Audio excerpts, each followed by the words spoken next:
Let's look at some more stuff. Trump, our favorite baby man. Our favorite man. Little baby man. We love Donald. Make this a little bigger. I'm not doing anything in Factorio at the moment. What do we got here? Good luck to the great people of Canada. Elect the man who has the strength and wisdom to cut your taxes in half, increase your military power for free to the highest level in the world. Have your car, steel, aluminum, lumber, energy, and all other businesses quadruple in size with zero tariffs or taxes if Canada becomes the cherished 51st state of the United States of America. Okay, like, this is really fucking weird, to be fucking honest. I have no idea why. Like, why is he saying this? Like, is he endorsing himself? Like, Trump, you're not running for Prime Minister of Canada. Why are you saying this? This is very fucking strange. I mean, like, we're gonna look at a David Dole video of, like, final poll breakdowns of stuff like this. But Trump, if you were like, if you were our fucking prime minister, you would be the most unpopular prime minister ever. Everyone would fucking hate your guts. No one would like you. Like, it's just. It's just weird, man. Like, I don't know why he's fucking saying this shit, but whatever, man. No more artificially drawn line from many years ago. Look how beautiful this landmass would be. Free access with no border. All positives with no negatives. It was meant to be. America can no longer subsidize Canada with hundreds of billions of dollars a year that we have been spending in the past. It makes no sense unless Canada is a state. Okay, how many times do we have to fucking tell this complete fucking dumbass? A trade deficit is not a subsidy. The only reason why we even have a trade deficit with the fucking US is because of, his fucking policies. He is the reason why we have a fucking trade deficit. Because again, we looked at a video about this like not too long ago. His like stupid dipshit like policies that he was trying to like coerce OPEC into like lowering oil prices made it such that America had to import more oil from us, thus increasing the trade deficit. If anything, you are the reason why there is more of a trade deficit between Canada and America. It's ridiculous. It's silly. But like I said before, this dude has like actively like no fucking idea about how anything works in like at all. But whatever.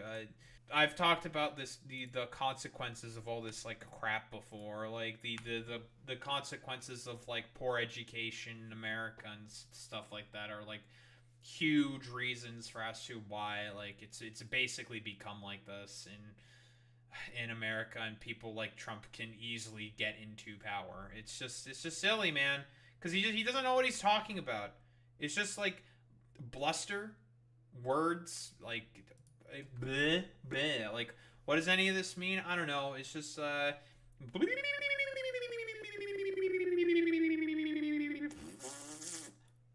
nonsense. But let's see. David Dole. What do we got here? What do we got from Big Dave, the Davester himself? What do we got? Right. It is election day in Canada, so in this video, I'm going to go over the final polls and what they may tell us about potentially what could happen tonight, including a few odd questions that I found to be amusing, but we'll get there. So let me first start with this wall of incredible data. This is from Polling Canada that summarized all of the polls that are out, their final polls, and the Liberals are winning in all of them. So yeah, you can see here conservatives are +6 to +2. They're end swept, guys. Has Liberals winning the popular vote. Now, I want to be clear: the popular vote, doesn't necessarily translate to seat projection or I Nope. should say the leader in the popular vote, doesn't necessarily mean. Yeah, like I said before, that's how one of the ways that we are similar to the US. We do not have a proportional democratic system within Canada. We are similar to the US in the aspects of, you know, winner take all system with like the ridings, right? So if you win a riding, that's the representative that you send to the House of Commons. That's how it works. And if they have a even like a plurality, so long as they have more votes in that riding, they win the entire riding and they represent that riding. So similar to the US, it's winner take all. Obviously, the liberals were the ones who wanted to propose like electoral reform to just make like basically get rid of the riding system, honestly, which was very popular and a reason why they won in 2014. 2014. No, it was 2015 when they won. They won in 2015 because of that. And that's the sort of like broader one of the reasons why that and like federalized marijuana, which they did follow through. They did do that. We have legal marijuana all across Canada.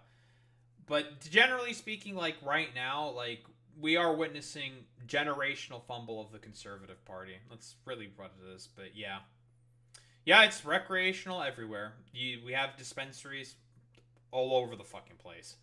You want to go get weed in Canada? You just go get it. Just find a place, just buy some, whatever. But yeah, like popular vote doesn't really mean anything in Canada. It's all about how many ridings can you win, winner take all, blah blah blah, shit like that. That's really all there is to it. That they're going to that party will form government.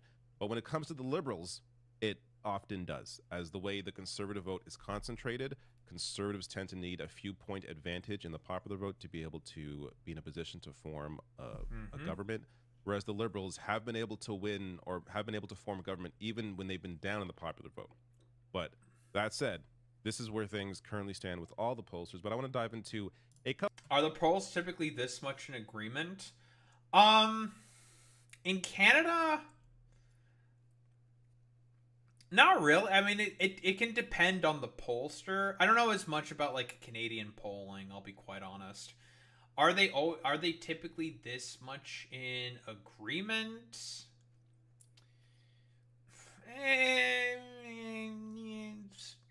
It depends. I don't remember what they were aggregating as the last election, but so far nothing like too crazy. How are things looking? So far, like it's liberals have a pretty big advantage. They swept all the Atlantic states pretty much, or Atlantic provinces, and right now Quebec and Ontario are what is being counted at the moment. So those are the biggest tells. Those are the only two provinces that matter. Everything else is inconsequential. It's just Quebec and Ontario. That's it. Couple of posters and what it shows us. So first, let me start with ECOS.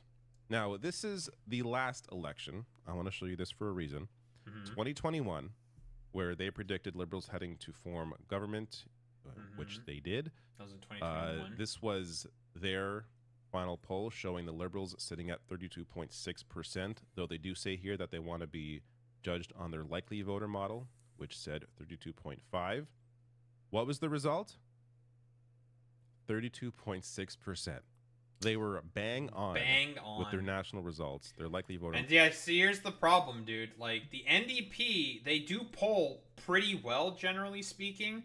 But here's the thing. With the winner-take-all system that we do have, their seat concentration is in such a way that they basically win, like, no ridings, even though they get, like, 18% of the vote. That's just how bad it is, right? Like, generally speaking, like NDP will always have like lower seats than the Bloc, for example, which is hilarious, even though they have like a way higher fucking vote share. But you know, this is why like it was as popular as it was to do voter reform. But yeah, honestly, like in terms of voter turnout, this is probably about 20 million people, probably about 15 million people.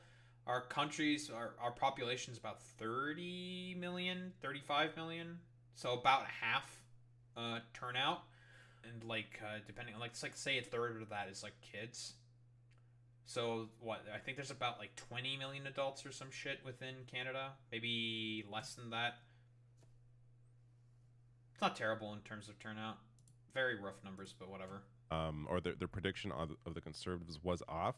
But the reason for that is because they overestimated the People's Party of Canada vote, which is the far right party. They overestimated collapsed. that. So they were saying, Really 9.5 here. It was actually down to 5% on voting day. And a lot of that vote, of course, went to the conservatives. So they were off there, but they were bang on when it came to the liberal vote. This time, what are they projecting? Liberal majority. So you see here, liberals, they're projecting. But yeah, look at this, dude.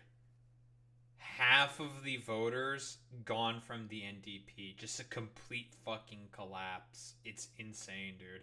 Because people really do not want the conservatives to get in because it's just going to be worse.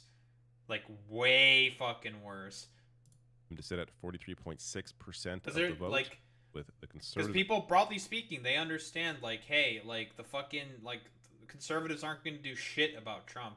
And he's, like, threatening to make us their 51st state. So, At 37.5%. Fuck the conservatives. This time, the People's Party of Canada is not really a factor. Nope. So the potential of that vote collapsing going to the conservatives isn't there. So I expect this. I would actually argue that it's pretty much already has collapsed and has gone to the conservatives. I'll be quite honest. Like, most of the people who voted PPC are just like dumb fuck racists and like divorce dads. Most, to be honest, just like all the far right dipshits voted for the PPC, and like Maxime Bernier, who is the head of the party. I think in the last election he lost his seat, which is just like, well, dead party, over for that party. Like, if your main leader loses that seat, it's over, right? I expect their conservative projection here to be a little more accurate than last time, assuming things maintain.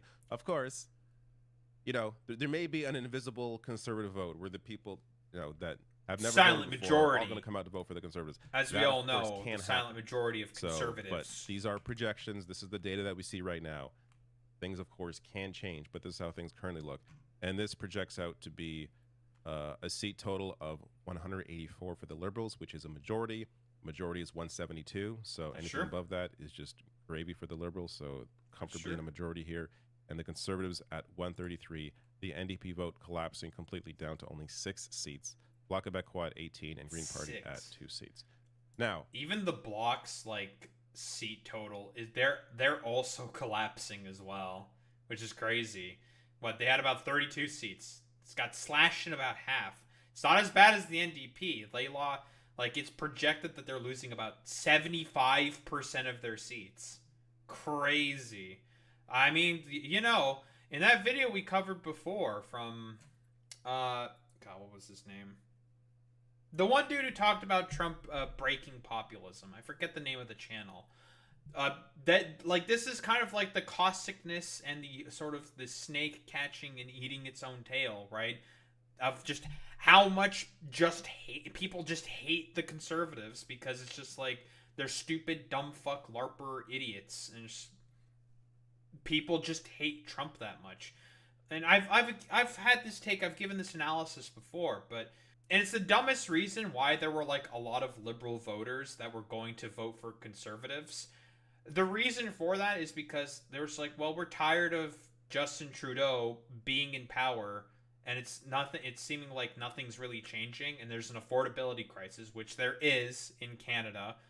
Like, groceries, housing is harder to afford than ever for average families. And if we're talking about like in Ontario, same with medical services. It's becoming harder and harder to get medical services. All the prices on that are starting to shoot up because of, guess who? Whoa, Doug Ford being in power. Crazy. Like, my fucking nursing friend, she talks about this shit all the fucking time, about like how much of a dumbass fucking Doug Ford has been. And like, it's like, yeah, it's pretty great that we're getting a lot of our funding cut just so like a random spa in Toronto can just be built, which is unironically happening. So it's just silly, dude. So goofy. But yeah, like, I mean, everything else is coming up liberal. Like, the causticness and the snake eating itself, being the thing that causes the generational sort of fumbling here by the conservatives, because it was locked up. They were gonna get like 200 seats or something. To complete and utter fucking smashing. It would not have been close. Trump gets into power and starts becoming a fucking moron. Instantaneous, the flip happened. And everyone just got like a fucking shot of reality saying like, oh, actually we kind of don't like this fucking Trump guy, and our fucking our conservative leader is like no different than Trump. Fuck that. We're not going to deal with that shit. Absolutely not. They also showcase here the vote intention by region, which goes to show how they think the Liberals will be able to form their majority government, and that is largely dependent. And so far as we can see, it's playing out pretty hard like this. Like, to be honest, like the Atlantic provinces all went for the Liberals. Like PEI was like a complete sweep. That's like 4 seats just right there for free, and it's about like 60-70% of like the seat majorities of those provinces have all gone to the Liberals. On Atlantic Canada, Quebec, and Ontario. So all of these going in big numbers for the Liberals is a massive boon for them. Mm-hmm. And Alberta, not surprising, sitting at a big support for the Conservatives there. Now, we look at the demographics. This is also very interesting. Wait, BC is a tie with Lib and Conservative? Yeah, a lot of BC is, like I said before, BC is essentially like 2 cities in a trench coat, basically. It's just Victoria and Vancouver. Everything else is basically like sort of like outback, not outback, that's not the correct term. It's very similar to fucking Seattle, Oregon, to be honest, where like Oregon is just like basically the vote majority is mostly coming from, or Washington, like Washington. Very, very similar to Washington, where it's all in the coast. That's it. That's where most of the Liberal support coming from the big cities is. That's about it. And then otherwise, the rest is just going to be conservatives.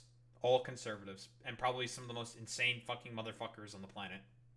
The men vote is favoring the Conservatives at 46-37 for the Liberals. Mm-hmm. And the women vote heavily favoring the Liberals, 51-30. Guys, I thought if we talked enough about the biological clocks of women, we'd probably be able to fucking win them. Well, what happened? What happened? What about the... Pierre, what happened to the biological clock talk? Well, that's what happened. Like I said before, like, even with, like, men, 9%'s not that big of a gap. One for the Conservatives there. And by age is also very interesting. This may be a little surprising for, say, the American viewers here, but everybody essentially over the age of 35 is leaning liberal, and 65 plus is heavily favoring the Liberal Party. Yeah, because they all just really fucking hate Trump. And again, like, David Dole gets into it, but I said this before, we have an affordability crisis in this country. Like, young people can't afford anything, basically. Like, if you're young, you're basically fucking cooked. Let's be honest here. You are cooked. Housing, basically non-existent. Although the housing proposal here by the Liberals should have made it such that this goes up. It might be like one of those things where it's just like it's too late kind of a deal, but whatever. It is what it is. But that's generally speaking why, like, young people just are... It's mostly just like a sort of negative partisanship sort of thing where it's just like... well, I mean, the Liberals have been in power for so long, and the economy fucking sucks. There's been multiple, like, firing waves that have happened, mostly to young people. So multiple firing waves have happened. Multiple sort of affordability problems have happened, mostly with groceries, with a lot of, like, price gouging that happened due to inflation and also the companies just price gouging in general, but also the housing crisis. Housing crisis is the biggest one. So there's also more NDP support with young people, so that cuts into the Libs. Exactly, Boy Meets Minnie, yeah. The younger you are, the more likely you are to support the NDP. This is also true. As under 35 is favoring, in a plurality, not a majority, but still plurality, favoring the Conservatives. Now, my guess as to why that is, actually we'll get to more data from Abacus in a bit here, showcasing the exact reason. But It's Abacus. affordability. So the affordability crisis, liberals have been in power for, almost 10 years. You have a situation where millennials and Gen Z have only ever seen, a life where they can't afford anything, and they can't afford a home, can't afford to True. start a family. So having the liberals in power for the past 10 years and their inability to really live a proper life has, of course, led to the idea that we need change. Now, the conservatives, in my opinion, would deliver much worse change, cuts to public services. Yeah, are they're not going going to do what you think benefit, they're going to do. Gen Z and millennials. They're not going to do That any of said, that shit. I understand the desire there for something different when the current situation has not helped them. But everybody else, especially 65 plus, are very worried about Donald Trump and those threats, and that is largely driving the liberal vote for those ages. Now, True. let's get to Abacus. I'll get to what they project in a bit here, but most important factors when deciding the vote. Reducing your cost of living is sitting at 45%.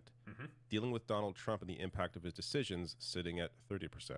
And making housing more affordable at 20%. So these three have really been, Yeah, those are especially pretty these much top the two, big, have been what those has big things. been driving the vote. And if we were in a situation where Trump didn't win the election, I think we would be looking at a clear majority, or at worst a clear minority for the Conservative Party. But because Trump has thrown a wrench into the election, it's completely changed how people are feeling about where their vote's going to go. True. So most important factors when deciding to vote by age. So as I was saying, affordability, so reducing your cost of living. This is it's mostly groceries, rent, just bills in general. It's very, very difficult for people to afford right now. Like, especially for like a lot of young people, especially even like housing. Like, it's just both. Like, these are like, again, these are always going to be like the two biggest issues. It's this. This is going to be the biggest one pretty much every single time. Like, the conservatives are mostly talking about like, we're going to just do tax cuts. Like, what tax cuts? Nothing really. And again, like, what was like the most like sort of recent sort of like conservative policy proposals? Like, they just came out with a platform like not that long ago, like literally about a week before the election, and it was just dog shit, like made up like fairy tale nonsense. So the biggest another factor reason by why they're far not doing well for the 18 to 29 year olds, but it's also a big issue across the board for everyone.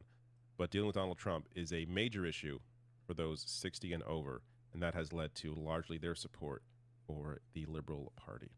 And of course, making housing more affordable, 35%, that's driving their vote for 18 to 29. And I would say, Pierre Poilievre and the Conservatives don't have they don't have a housing to plan. address housing. I've been pleasantly surprised by what Mark Carney has been offering on. Yeah, like literally, they do not have a plan. Their plan is just like, we're gonna give you subsidies to afford a house. We're gonna cut your taxes to afford your house. And it's just like, that's not going to make a home more affordable. What the fuck are you talking about? Like, what? No, they're just like, the problem, every fucking young person understands the biggest problem is that there are just no houses. There's like, the supply is the problem, not the fact that you can't like buy them. Demand is quite high for housing, but the supply for that demand is basically non-existent. That's the fucking problem, because again, while fucking Pierre Poilievre, during his time as I think it was like social minister or some shit. I forget the name of the exact ministry position that he had under the Stephen Harper government, but he was responsible for housing, and he mostly just approved like luxury condos and shit like that as speculative real estate assets. Like, we all know about like the housing market in Vancouver is just fucking insane. And it's gotten worse. Housing, even I would argue better than what the NDP have been running on. So, if you're looking at the actual plans, and housing is your issue, I think Mark Carney has a clear advantage there. That said, that's where things stand. Impressions now. This also gets interesting because it may address a myth or two. Mark Carney, his impressions continue to remain positive, and they have done so throughout the campaign. Usually during a campaign, when people get to know you more, see you more often, It's just natural that voters tend to dislike the person more because there's more to scrutinize, more of a focus on, their This is record, true. who they are. And because of those sorts of, attack ads or that kind of thing, narratives that come out, it tends to narrow a bit. This is But true. Yeah, because here's the thing, Mark Carney hasn't been like he's not been in power for very long, right? It's been about like what 2 months since he took over as prime minister. Hasn't been that long. He just kind of like came onto the scene. So far, like what we know is, I've been a pretty solid impression. Like, oh, this is like the dude who like helped us through 2008 and let us have like a pretty decent recovery. That's pretty good. Like you like that's gonna leave a pretty nice impression on like a lot of people, broadly speaking, because everyone just got like completely fucked over by the Great Recession. Like one of the reasons why we came out better was because of Mark Carney, like unironically. in Mark Carney's case, you know, he's been doing pretty well in terms of impressions. Compare that to Pierre Polyev, and it's Yeah, been all over the place. Now, the myth that I think is worth busting here he's is never that really been liked. Pierre Polyev was, the reason why the conservatives were doing so well before Mark Carney came in. Yeah, that's not the reason. It was mostly people. It was anti-incumbency. Anti-incumbency was what was carrying the conservatives. 100% all anti-incumbency. It's not because of Polyev. You look at Polyev ever fucking talking about anything, and he just comes off as like just a complete stooge and a buffoon. Like, he's not popular. He's not very interesting or anything. He's just like your average dumb bumblefuck conservative. You look at this, that's simply not the case. Pierre Polyev was never popular. So the reason why the liberals were doing so People don't well, really like him. or sorry, the reason why the liberals were doing so poorly while Trudeau was prime minister was largely because of Trudeau and affordability, not because of Pierre Polyev. Because once Mark Carney came in, there was just a massive shift. Once people actually began seeing Pierre Polyev more often, you see a dramatic. Yeah, I think this is the exact same argument I've also been saying as like David Dole. Like once you actually look into like anything about Pierre Polyev, you are just like, brother, brother, ew, brother, ew, brother, ew, brother, ew. He's not likable. He's just not a fucking likable dude in any circumstance. And if you ever see him speak or like, like talk about anything, he sounds like super nasally, like a fucking weirdo, squirmy little loser, like someone who's like very untrustworthy, even though he tried to like bulk up and look like a more working man. Nah, he's like, no, it's not working. He comes off like Vivek, exactly, like sleazy, like car salesman, dude you really shouldn't fucking trust your fucking daughter to, or some shit type of fucking person. And the vibes with Pierre Polyev are just off. Vibes are just wretched. Drop off here in the feelings of positivity towards Pierre Polyev, and that has really just sustained. It's gone up. The vibes are just bad, dude. Really bad. That gap has been there the entire time between negative and positive, compared to Mark Carney, which is the inverse of that. Mm-hmm. Now, this gets to some of the fun questions that Abacus Data proposed, and I fun love questions. So first, we start with some normal stuff: finding common ground to solve a dispute. So Mark Carney at a +12 there, standing up to a bully. Mark Carney at a +8. Of course, that works well with Trump. Works well with Trump. Helping you manage your household expenses. Mark Carney +6. Sitting beside on a long. He is a world-renowned economist and banker, so helping you manage your household expenses makes a lot of sense that Mark Carney would win that. Flight. This is where we start to get weird. Mark Carney +6. Which, can you imagine sitting beside Pierre Polyev on a long flight? Oh my goodness.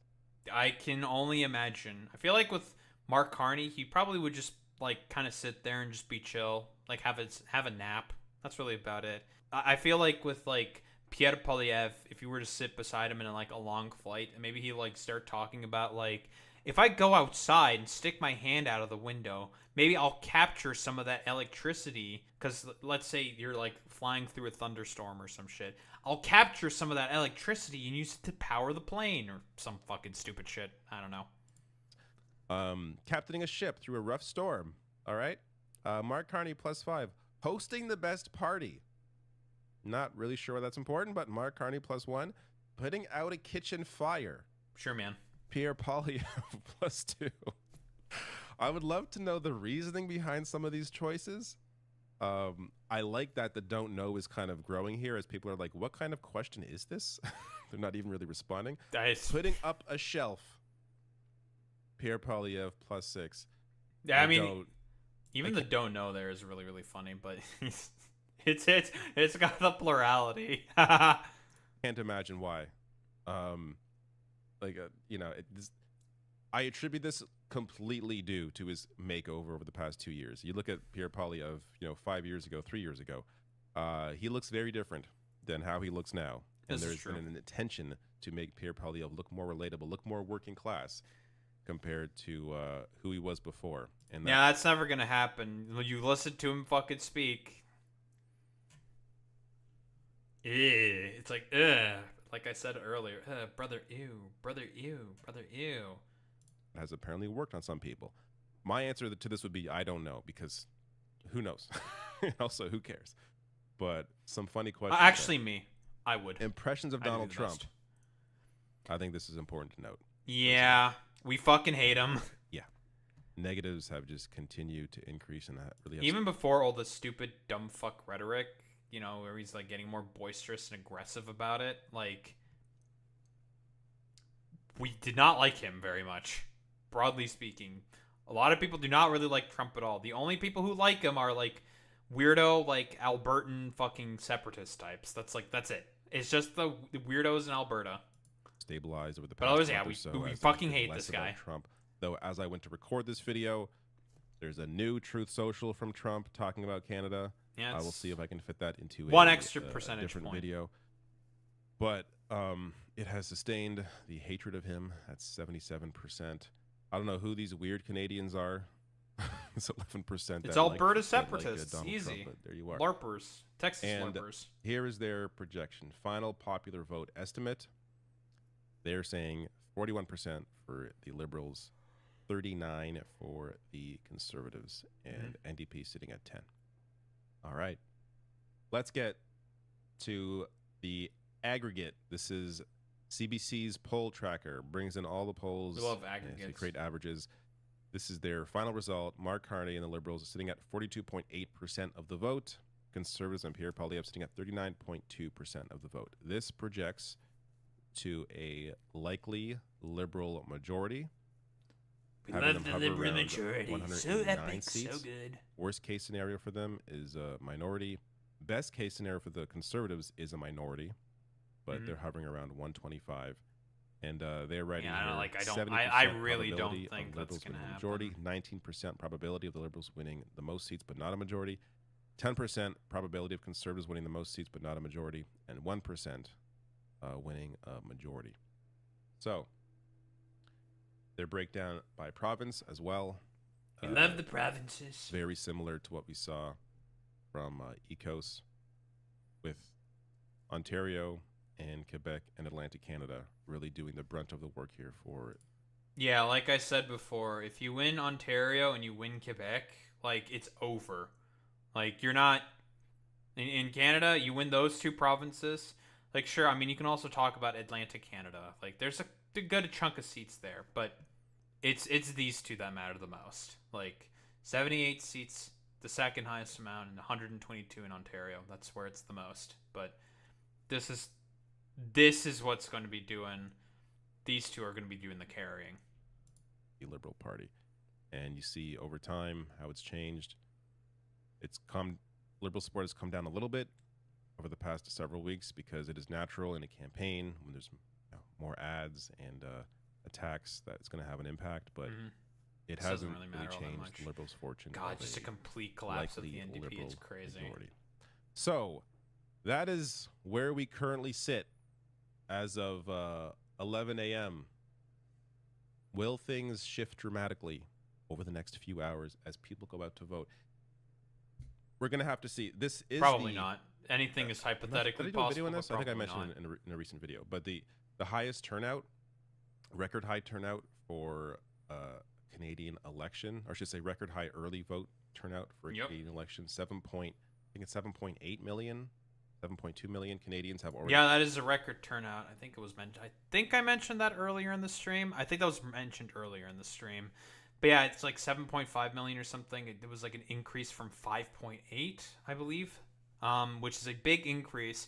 And I mean, you can mostly cite that to probably a lot more older people going out to vote early because they have more time on their hands. It's generally kind of how that works. That's significant. It is significant. Like, I don't know if we have like as crazy as like a mail-in voting system.